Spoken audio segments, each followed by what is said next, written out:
Hello दोस्तों, exam with me में आपका स्वागत है। मैं आज आप लोगों का एसएससी जीडी का प्रैक्टिस सेशन चौथा लाया हूं। उसमें बहुत ही कुछ चुनिंदा सवालों का समावेशन किया गया है। चलिए हम लोग आज सवालों को देखते हैं और क्लास को स्टार्ट करते हैं। देखिए, आज का पहला सवाल आप लोगों का है, दिए गए 4 खेलों में से 3 किसी प्रकार से संगत है और एक असंगत है, तो हमें असंगत का चयन करना है। यानी कि मैं कल बताया था आपको, एक चैप्टर होता है क्लासिफिकेशन, यानी कि भिन्नता। इसमें 4 ऑप्शन होते हैं। 4 ऑप्शन में हमें एक ऑप्शन को चूज करना होता है कि कौन सा इन चारों में से भिन्न होता है। तो पहला, इसमें चारों ऑप्शन जो दिए हैं वो खेल से संबंधित है। तो आप देखिए कि मुक्केबाजी, पहला ऑप्शन है आपका मुक्केबाजी, दूसरा आपका ऑप्शन है कुश्ती, फिर है जूडो, फिर है हॉकी। आपको पता है कि मुक्केबाजी जो है वो एक हमारा इंडोर गेम होता है, इंडोर गेम।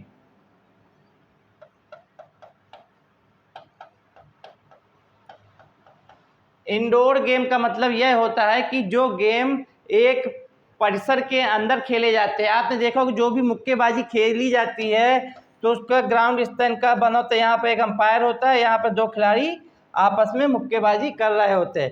तो ये गेम जो है हमारा बंद में खेला जाता है, यानी कि इंडोर। इसी प्रकार कुश्ती भी जो है आपकी इंडोर गेम का होता है, और जूडो भी जो है इंडोर गेम में ही आता है। जबकि जो हमारी हॉकी है, हॉकी हमारी फील्ड में खेली जाती है। कहाँ खेली जाती है? फील्ड में, यानी कि मैदान होता है। जैसे फील्ड में कौन कौन सा खेल खेला जाता है? हॉकी हो गया, फुटबॉल हो गई, क्रिकेट हो गया। ये सब खेल जो है फील्ड में खेले जाते हैं। जो चीज़ फील्ड में खेली जाएगी वो स्वाभाविक रूप से आउटडोर होगा, आउटडोर गेम कहलाएगा। हमें जो इस क्वेश्चन में यही निकालना था कि 4 खेलों में से 3 किसी एक प्रकार से संगत है और 3 एक प्रकार से संगत है और एक जो है असंगत है।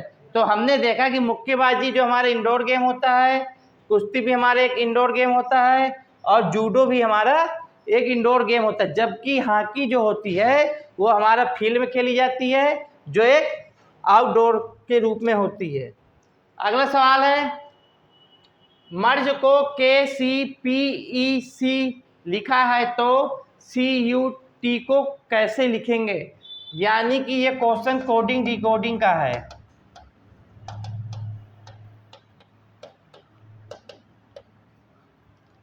देखिए, कोडिंग डिकोडिंग के लिए आपको सबसे पहले प्रत्येक अल्फ़ाबेट का क्रमांक पता होना चाहिए कि वह किस नंबर पे होता है। आप देख रहे हैं कि मर्ज लिखा हुआ है, मर्ज को हमने लिखा है KCPE और C। अल्फ़ाबेट में M जो है किस पोजीशन पर होता है? 13 नंबर पे। इसी प्रकार E किस नंबर पे होता है? 5 नंबर पे। R होता है 18 पे, G होता है 7 पर, और E होता है 5 पर। तो MERGE को इन्होंने लिखा है KCPEC। तो K की कोडिंग होती है 11, C की होती है 3, P की होती है 16, E की होती है 5, C की होती है 3। यानी कि जो कोडिंग आप इन्होंने की है वो प्रत्येक अक्षर में -2 का घटाव है।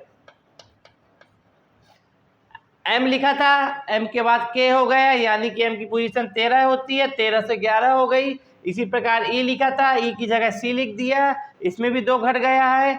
R की पोजीशन 18 होती है तो P लिख दिया है, तो 16 लिख दिया है। G की पोजीशन 7 होती है तो उसकी जगह E लिखा है, जिसकी पोजीशन 5 होती है, और E 5 लिखा है, उसकी जगह हमने C लिख दिया, जिसकी पोजीशन 3 होती है। तो हमें निकालना है कट। कट को हम क्या लिखेंगे? यानी कि इसमें सब में कितने घटाव करना है? 2 का। तो जब C में हम 2 का घटाव करेंगे, C होता है 3 पे, U होता है 21 और T होता है हमारा 20 नंबर पे। हम इसमें 2 घटाएंगे यानी कि एक जो होता है किस पोजीशन पे होता है, ए। 21 में 2 जाएंगे 19, 19 किसका होता है, एस का। 20 में 2 जाएंगे 18, 18 किसका होता है, आर का। ऑप्शन नंबर आपका बी सही है। क्वेश्चन में कह रहा था यदि मर्ज को KCPEC लिखा हो तो CUT को कैसे लिखेंगे, यानी कि मर्ज की कोडिंग यदि KCPEC के रूप में दी हुई है तो हम कट की कोडिंग क्या करेंगे। आपने क्वेश्चन में देखा हुआ था कि सब में 2-2 का अंतर आ रहा, प्रत्येक अल्फाबेट में 2-2 का घटाव किया गया है, तो इसीलिए हमने कट को भी 2 घटाव करके लिख दिया है। कट में सी की पोजीशन 3 होती है, यू की 21 होती है और टी के 20 होती है, इसलिए इसको हमने ए, एस और आर से डिनोट कर दिया। चलिए नेक्स्ट क्वेश्चन पे। अगला क्वेश्चन आपका है उनके क्रम के अनुसार व्यवस्थित करें। उनके क्रम के अनुसार व्यवस्थित करें यानी कि यह क्वेश्चन हमारा दिया है अल्फाबेट सीरीज का।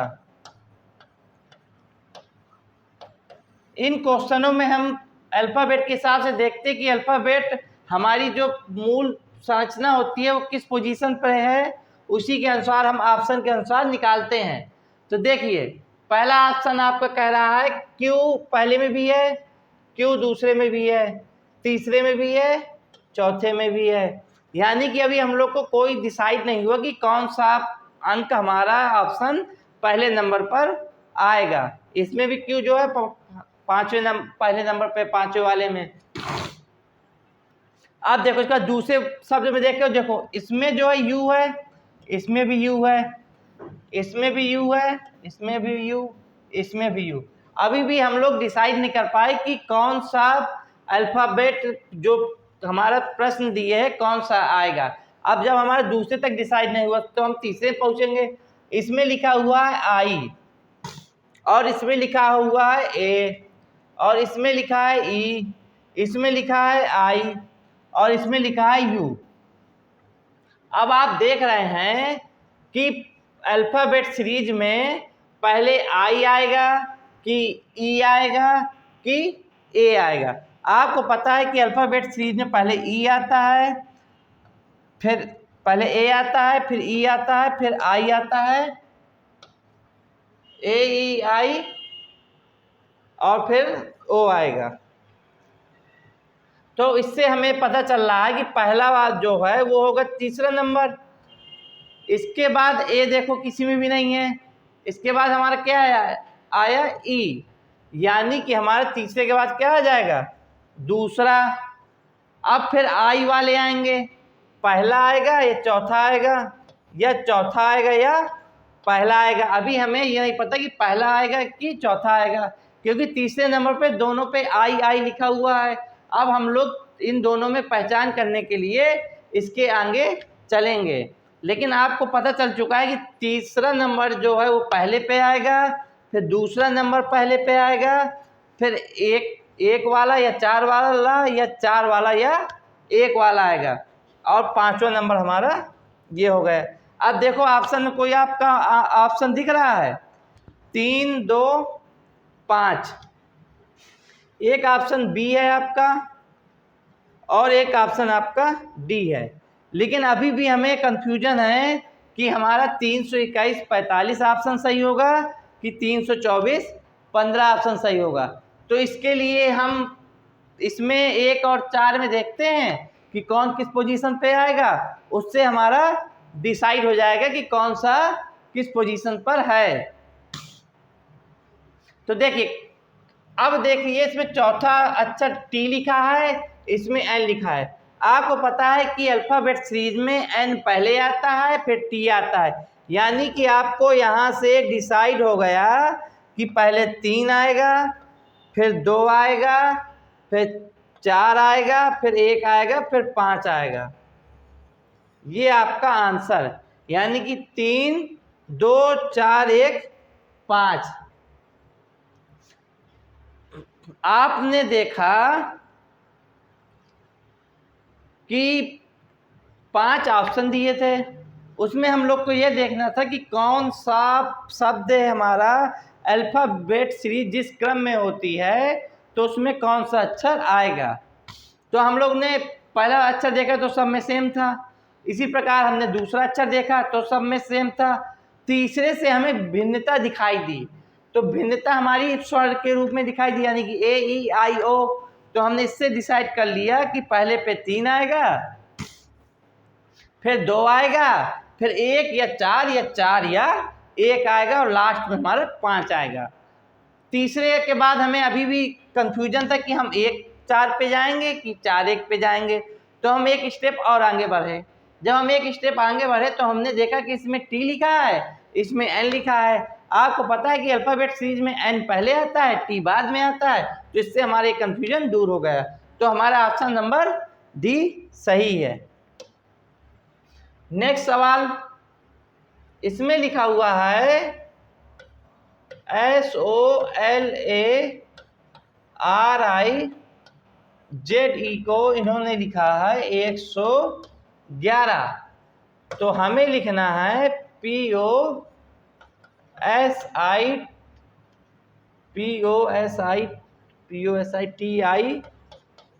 को क्या लिखेंगे। देखो, अब आप देखो कि कोडिंग करो और उससे 111 आंसर किस प्रकार प्राप्त हो रहा है। एस का होता है 19, ओ का होता है 15, एल का होता है 12, ए का होता है 1, आर का होता है 18, आई का होता है 9, जेड का होता है 26, ई का होता है 5। अब आप इन सबको जोड़ो तो 19 1 20, 15 35, 12 47, 47 10 57, 8 57 और 8 कितने हो गए 65,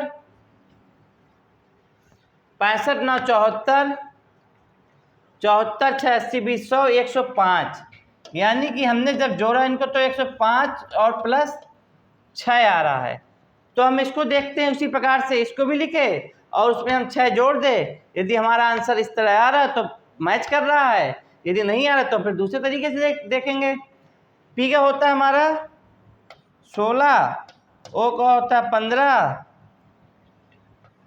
एस का होता है 19, आई का 9, टी का 20, आई का 9, ओ का 15, एन का 14।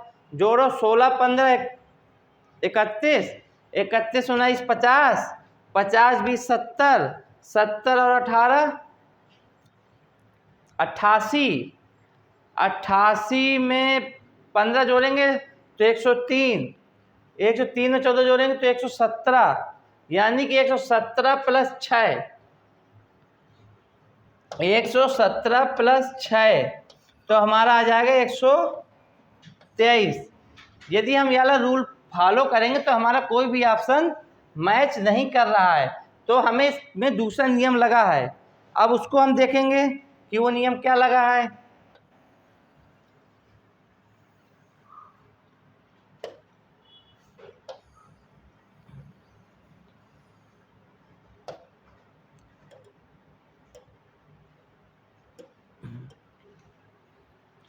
देखिए, एस का होता है 19, ओ का 15, एल का 12, ए का 1, आर का 18, आई का 9, जेड का 26, ई का 5। अभी हम लोग ने सबको जोड़ा, उसके बाद 6 प्लस किया तो हमारा प्राप्त हो रहा था, लेकिन नीचे वाले में हमारा प्राप्त नहीं हो रहा था, यानी कि वाला रूल फॉलो नहीं कर रहा था। अब हम लोग इसका विपरीत देखेंगे कि विपरीत को जोड़ने पर शायद तो नहीं आ रहा 111। देखते हैं, एस है तो 19 है, यानी कि इसका विपरीत होगा तो इसका विपरीत हो जाएगा 8, इसका विपरीत हो जाएगा 12, इसका हो जाएगा 15, इसका हो जाएगा 26, इसका हो जाएगा 9, इसका हो जाएगा 18, इसका हो जाएगा 1, इसका हो जाएगा 22। अब इनको जोड़ो, 12 8 20, 20 15 35, 35 और 26 61, 61 9 70, 70, 40, 110 और 111। यानी कि हम लोग ने देखा कि जो हमारा SOLARIZE लिखा हुआ है उसका हमने अपोजिट जो होते हैं उनको जोड़ा है तो हमारा 111 आएगा।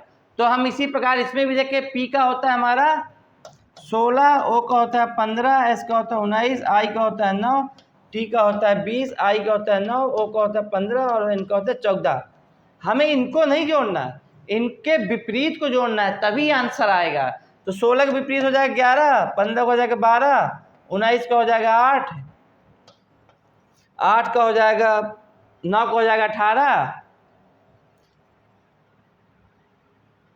20 का हो जाएगा 7, 9 का हो जाएगा 18, 15 का हो जाएगा 12 और इसका हो जाएगा 13। अब इसको जोड़ो, 12 और 11 हो गए 33, 33 8 41, 41 18 59, 59 और 7, 59 और 7 66, 66 और 18 84, 84 और 25, 84 और हम 25 कितना लिखेंगे, 5 4 9 8 2 10, 109। आप देखो 109 किस ऑप्शन में है, डी नंबर पे। यानी कि इसका आंसर हमारा क्या आएगा, 109। दोबारा देखिए कैसे किया है, इसमें लिखा हुआ था SOLARIZE की कोडिंग 111 है तो हमें पोजीशन को लिखना था। तो हम लोग ने इसका जो अल्फ़ाबेट सीरीज में क्रमांक होता है वो लिख लिया, लेकिन जब उनको लिखने के बाद हम जोड़ रहे थे तो हमारा नीचे वाला मैच नहीं हो रहा था, क्योंकि उससे कोई भी ऑप्शन में हमारा आंसर प्राप्त नहीं हो रहा था।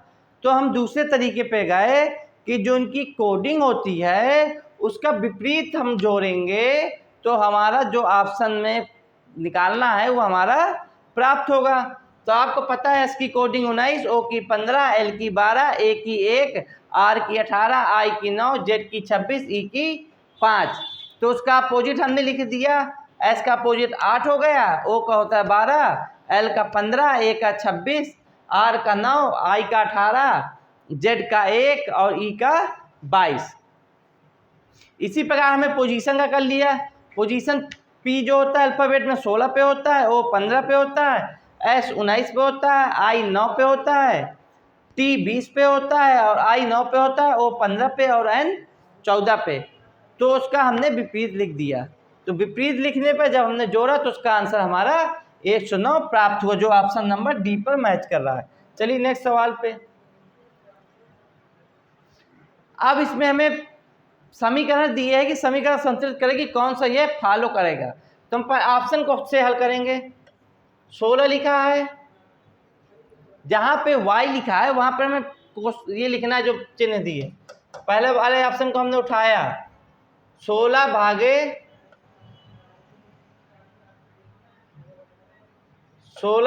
4,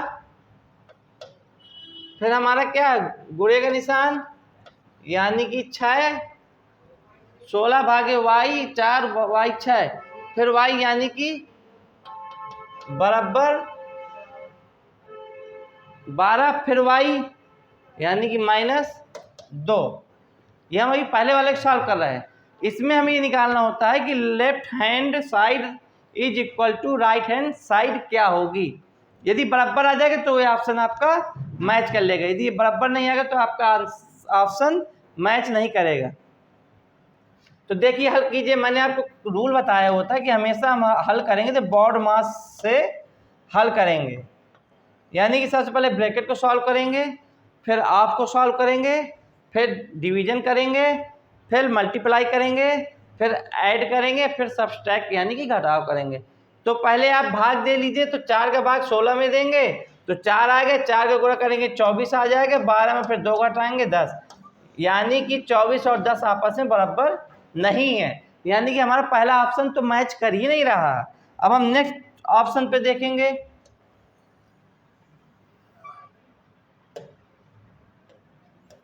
नेक्स्ट है आपका 16 लिखा रहने दीजिए,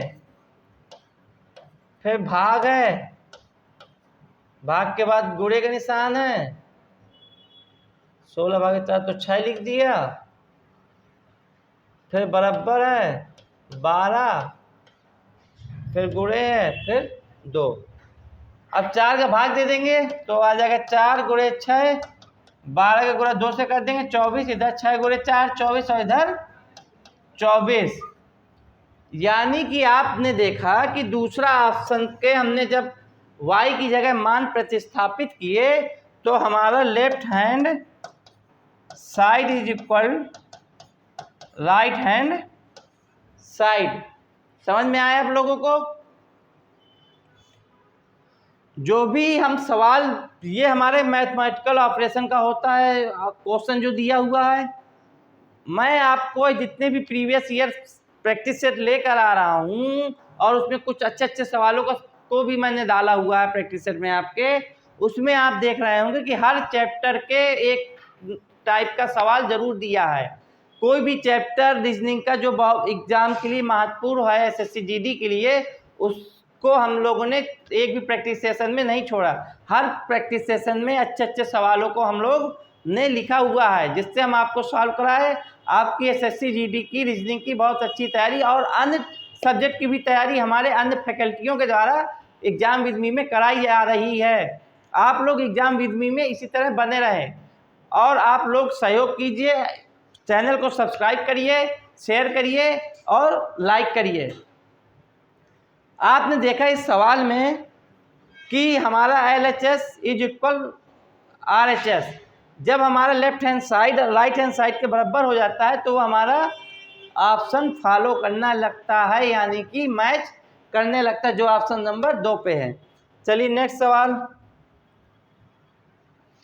ये एनालॉजी के क्वेश्चन है, ये बहुत ही सरल होते हैं क्योंकि इसमें यह होता है कि जिसका संबंध पहले का दूसरे से है तो हमें तीसरे का बताना है कि क्या होगा। आप देख रहे हो पहले लिखा है 49 81 समानुपात 121 क्वेश्चन मार्क, यानी कि लिखा है 7 का स्क्वायर, ये लिखा है 9 का स्क्वायर, समानुपात ये 11 का स्क्वायर, तो हमें ये निकालना है कितने का स्क्वायर होगा। आप देख रहे हो 7 का स्क्वायर के बाद 9 का स्क्वायर लिखा है, तो यानी कि 11 के बाद 13 का स्क्वायर होगा, तो 13 का स्क्वायर कितना हो जाएगा 169, यानी कि ऑप्शन नंबर सी। एनालॉजी में हम लोग ये देखते हैं कि जो पहले का संबंध पहले से जो दूसरा संबंधित होता है उसी प्रकार तीसरे का संबंध हम लोग चौथे से निकालते हैं। आप लोग ने इस क्वेश्चन में देखा होगा कि 49/81 समानुपात 181 क्वेश्चन मार्क, तो 49 जो है 7 का स्क्वायर होता है, 81 जो है हमारा 9 का स्क्वायर होता है, तो हमारा स्क्वायर जो है 2 बढ़ा हुआ है, तो हमने 11 का स्क्वायर लिखा हुआ था तो हमने 13 का स्क्वायर कर दिया तो 169 हो गया, तो आंसर आपका सी नंबर। नेक्स्ट सवाल सीरीज का सवाल है, याला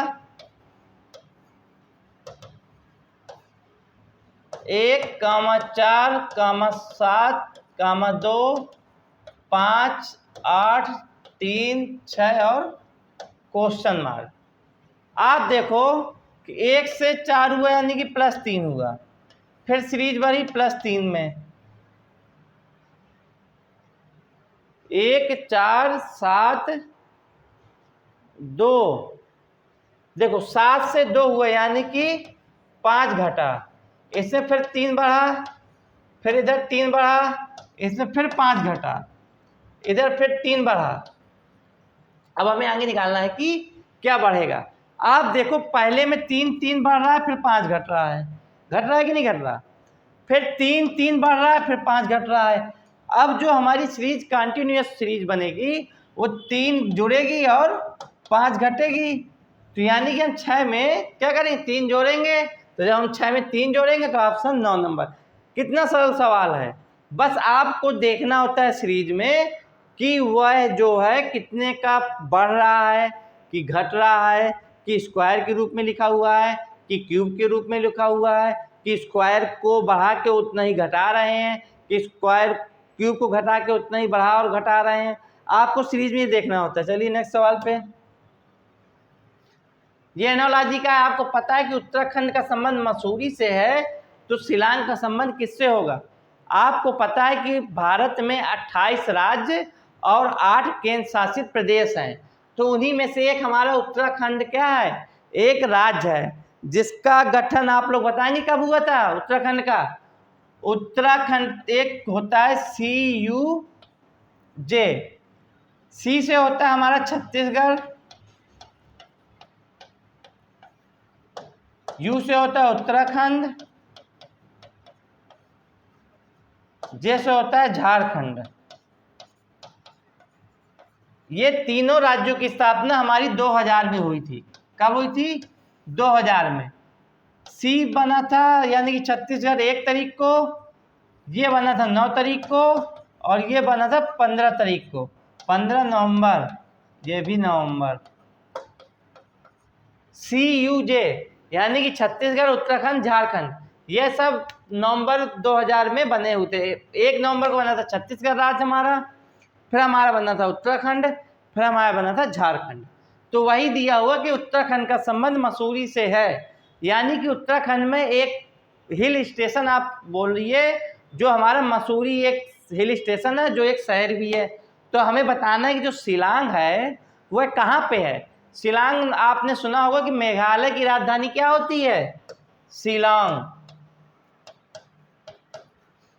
मेघालय की राजधानी शिलांग, क्योंकि मेघालय में एक शहर होता है शिलांग, जिस प्रकार उत्तराखंड में एक शहर मसूरी है। तो वही पूछ रहा है कि शिलांग जो है कि हमारा किस राज्य में पड़ता है। जैसे मसूरी जो है हमारा कहाँ पड़ता है? उत्तराखंड में। आप लोग को एनोलॉजी से जो जुड़े क्वेश्चन होते हैं वो राज्य राजधानी पर आधारित, खेल और खिलाड़ियों पर आधारित, खेल और खेल परिसर पर आधारित, और अंकों पर आधारित, विभिन्न प्रकार से आधारित हुआ करते। इसलिए आपको राज्यों की राजधानी, और कभी कभार आप देखोगे कि उसमें राज्यों के CM को मैच करा देता है। जैसे उसमें कहा उसने कि उत्तर प्रदेश का संबंध योगी आदित्यनाथ से है, तो शिवराज सिंह चौहान का संबंध किस ... किस राज्य से है। तो जब आपको यह पता होगा कि उत्तर प्रदेश के मुख्यमंत्री योगी आदित्यनाथ है, तो हमारा शिवराज सिंह चौहान किस राज्य के मुख्यमंत्री है? मध्य प्रदेश के। तो इसीलिए हम लोगों को राज्यों की राजधानियां तो याद ही करनी है, उसके साथ साथ हम लोगों को उधर के CM भी याद करने हैं, जो हमारे रीजनिंग में भी आ सकते हैं, और स्टैटिक GK में आपका लिखा हुआ है कि भारत के राज्य एवं राजधानियां, CM एवं गवर्नर। चलिए हम लोग अपने टॉपिक पर ही आते हैं। हमारा नेक्स्ट क्वेश्चन लिखा हुआ है सीरीज का, यह भी Y84, T80, O75, J69, E62, फिर सीरीज बताना है कौन सी होगी। चलिए देखते हैं सीरीज को। आप पहले इसमें देखिए 84 से 80 हुआ यानी कि 4 घटा, फिर 80 से 75 हुआ यानी कि 5 घटा, O75, J69, ये J लिखा है, ये J लिखा है। 80 से 75 हुआ और 75 से 69 हुआ यानी कि 6 घटा, 69 से 62 हुआ यानी कि 7 घटा। अब जो घटेगा वह है 8 घटेगा, यानी कि 62 में जब 8 जाएंगे वो क्या आ जाएगा? 54। आप ये देख लो कि लास्ट में ऑप्शन में 54 होगा। अब आपको कंफ्यूजन हो गया कि C पे जाएंगे कि D पे जाएंगे, लेकिन ये तो कंफर्म है कि ये लास्ट में हमारा 54 आएगा। क्यों 54 आएगा? क्योंकि जब हमने पहला वाला देखे कि 84 से 80, 80 से 75, 75 से 69, 69 से 62, यानी कि हमारी सीरीज घट रही है और एक एक अंक बढ़ के होके घट रही है क्योंकि पहले में 4 का घटाव है, फिर 5 का घटाव है, फिर 6 का, और फिर 7 का। तो हमारे कितने घटाव हो जाएगा? 8 का। अब हम इसी प्रकार अल्फ़ाबेट में देखते हैं। Y से हमारा T हुआ है। Y हमारा होता है अल्फ़ाबेट में 25 नंबर पे, और T होता है हमारा 20 नंबर पे, O होता है 15 नंबर पे, J होता है 10 नंबर पे, E होता है 5 नंबर पे। यानी कि आप देख रहे हैं कि सब में 5 5 की इसमें भी घट रहा है। 25 से 20, 20 से 15, 15 से 10, 10 से 5 और 5 से 26। तो 26 किसका होता है? जेड का। यानी कि हमारा जो आंसर हो जाएगा जेड 54, जो हमारा ऑप्शन नंबर डी पे है। आपने देखा कि वाई 84, टी 80, ओ 75, जे 69, ई 62 है। इसके बाद कौन सी सीरीज होगी? आपने देखा कि जो अंक लिखे हैं उसमें घट रहा है। कितना घट रहा है? एक एक अंक करके घट रहे हैं। पहले में 4 घट रहा था, फिर 5 घटा, फिर 6 घटा, फिर 7 घटा। तो हमारी जो आगे सीरीज होगी वो 8 के घटाव के रूप में होगी। और हमने अल्फ़ाबेट में देखा कि 5 5 का घटाव है। तो पहले वाई से टी हुआ, फिर टी से ओ हुआ, ओ से जे हुआ, जे से ई हुआ। तो हमारा ई से क्या हो जाएगा? जेड, जो ऑप्शन नंबर डी पे है। नेक्स्ट सवाल है, ये भी एनालॉजी का। डॉट डॉट डॉट का व्यापार से वही संबंध है जो भूमि का कृषि से। अब देखिए, भूमि का कृषि से है। आपको पता है कि जो हमारी कृषि की जाती, कहाँ पे की जाती है? भूमि पर। ये तो पता होगा ना कि कृषि कहाँ पे की जाती है? भूमि पर। तो हमें निकालना कि व्यापार का क्या संबंध किससे होगा? व्यापार का संबंध अर्थव्यवस्था से होगा, कि पूंजी से होगा, कि व्यापारी से होगा, कि सरकार से होगा? अब देखो, व्यापार व्यापारी भी संबंधित होता है। व्यापार हमारा अर्थव्यवस्था के अंतर्गत आता है। पूंजी व्यापार में लगाई जाती है। सरकार, व्यापार पर सरकार का स्वामित्व होता है या फिर निजी व्यक्ति का स्वामित्व होता है। तो हमें इसमें निकालना है कि जो भूमि, जिस प्रकार भूमि का कृषि से संबंध है, तो हमारा व्यापार से किसका होगा? आप देखते हो कृषि करने के लिए हमें किसकी जरूरत होती है? भूमि की। अब आप बताएं कि व्यापार करने के लिए हमें किसकी जरूरत होगी? जब हम किसी को व्यापार चालू करेंगे तो हम क्या सबसे पहले इकट्ठा करते हैं? पैसा। कि पैसा कितना किस व्यापार में लगाएं। पैसा को हम क्या बोलते हैं? पूंजी। यानी कि जब हमारे पास पूंजी होगी तभी तो हम व्यापार कर पाएंगे। यदि हमारे पास भूमि नहीं होगी तो हम कृषि कैसे कर पाएंगे? उसी प्रकार जब हमारे पास पूंजी होगी तभी तो व्यापार कर पाएंगे। जब व्यापार करेंगे तो व्यापारी बनेंगे। जब व्यापारी बनेंगे तो अर्थव्यवस्था में सहयोग देंगे। जब अर्थव्यवस्था में सहयोग देंगे तो सरकार का भी महत्व बढ़ेगा। इसलिए व्यापार में हमारा सबसे जरूरी क्या होता है? पूंजी। चलिए नेक्स्ट क्वेश्चन, ये भी सीरीज का है। TSR QPO NML question mark. आप देखिए, इधर टी लिखा है। टी होता है 20 पे, ये होता है 17 पे, ये होता है 14 पे। एस होता है 19, पी होता है 16 और ये होता है 13। आर होता है 18, ओ होता है 15, एल होता है 12। आप देख रहे हो कि जो पहला अंक है सब में 3 घट रहा है। तो आप घटा लीजिए, 20 से 17, 17 से 14, 14 से 11। फिर इसका दूसरा भी आप देख रहे हो कि 19 से क्या हुआ? 16, 16 से 13, 13 से घटा दिया तो 10। तीसरा भी देखिए 18, 18 से 15, 15 से 12, 12 से 9। 11 किसका होता है? के का। 10 होता है जे का, आई का 9। यानी कि के जे आई। कितना सरल सवाल है। यदि आपको कोडिंग डिकोडिंग नहीं आएगी, अल्फाबेट के क्रमांक नहीं याद करेंगे, तो आप रीजनिंग को नहीं सॉल्व कर सकते। रीजनिंग को सॉल्व तो कर लेंगे लेकिन बहुत टाइम लगेगा।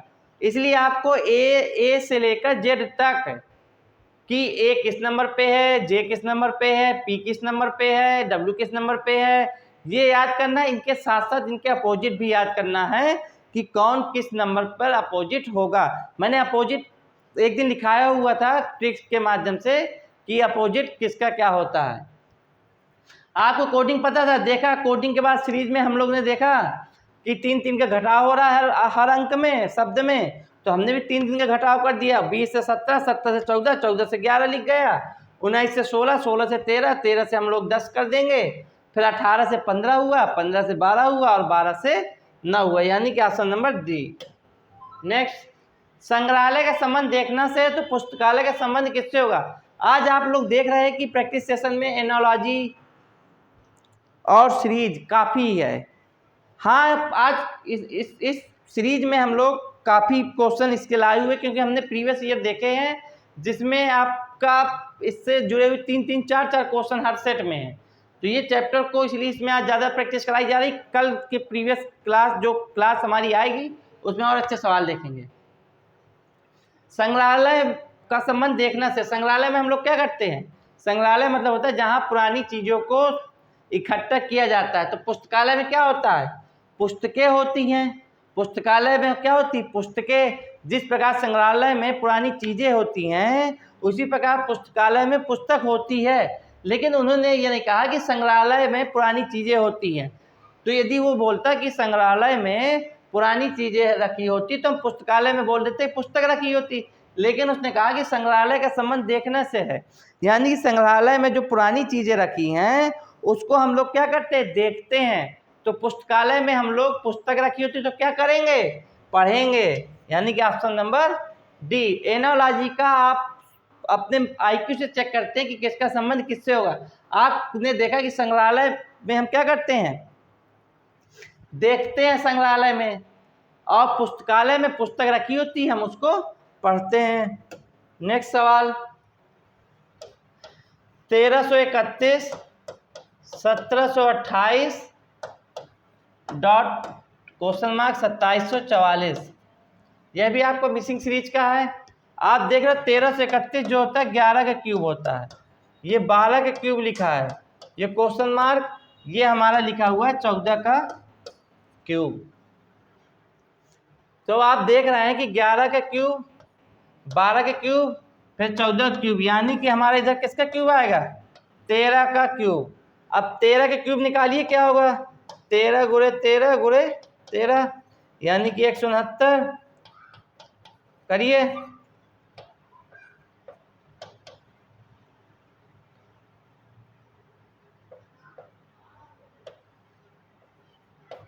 इक्कीस 97, यानी कि ऑप्शन नंबर डी। आपने देखा कि पहला जो है 11 का क्यूब है, फिर 12 का क्यूब है, फिर क्वेश्चन मार्क है, फिर 14 का क्यूब है, यानी कि 13 का क्यूब होगा, और 13 का क्यूब हमारे 2197। नेक्स्ट क्वेश्चन, ये न्याय निगमन से सवाल है। देखिए इसको भी मैंने आपको बताया हुआ था सवाल को, न्याय निगमन। क्वेश्चन कह रहा है कुछ आदमी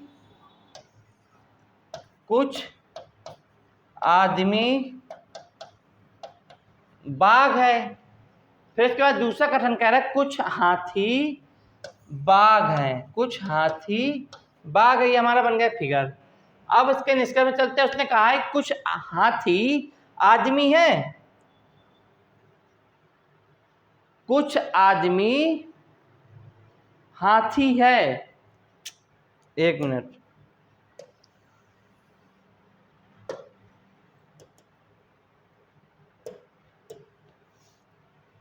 कुछ आदमी, ये हो गया हमारा आदमी,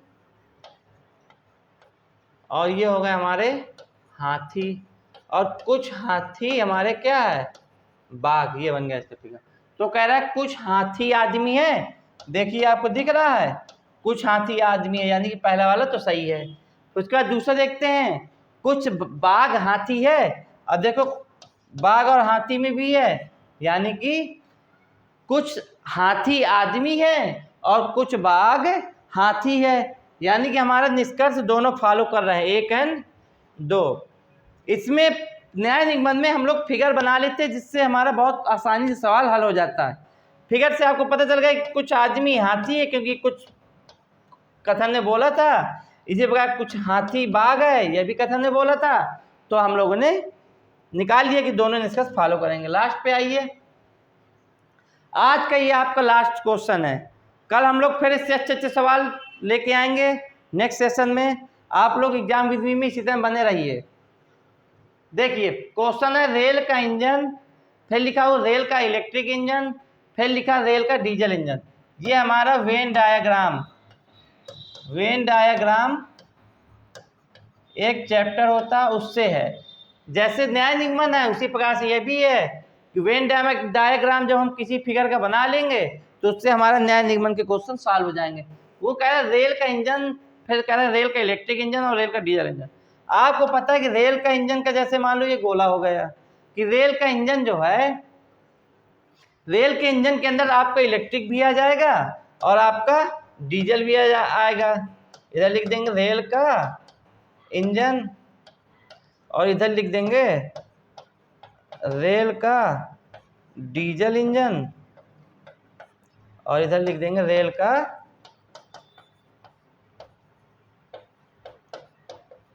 इलेक्ट्रिक इंजन। आप देखो, रेल का इंजन हमारे डीजल वाला भी होता है, इलेक्ट्रिक वाला भी होता है, लेकिन रेल का डीजल और रेल का इलेक्ट्रिक इंजन दोनों एक दूसरे से अलग होते हैं। इसलिए हमने इन दोनों का जो वेन डायग्राम बनाया वो अलग बनाया है, जबकि इन दोनों को हमने एक रेल के इंजन के अंदर बंद किया है। इससे हमारा पता चलता है कि जो भी रेल के इंजन होंगे वो हमारे रेल का डीजल होगा या रेल का इलेक्ट्रिक इंजन होगा। लेकिन रेल का डीजल इंजन और रेल का इलेक्ट्रिक इंजन दोनों एक दूसरे से अलग है। तो हमारे ये बना वेन डायग्राम किस फिगर पे है? ए पे। देखिए किस फिगर पे है?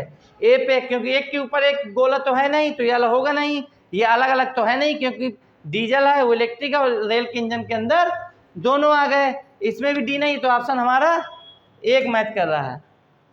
आज के क्वेश्चन इतने ही थे। एग्जाम विद मी में आप बने रहे, आपने हम लोग का साथ दिया, उसके लिए धन्यवाद। आप इसी तरह एग्जाम विद मी में बने रहिए। चैनल को सब्सक्राइब करिए, शेयर करिए और लाइक करिए। जय हिंद, जय भारत।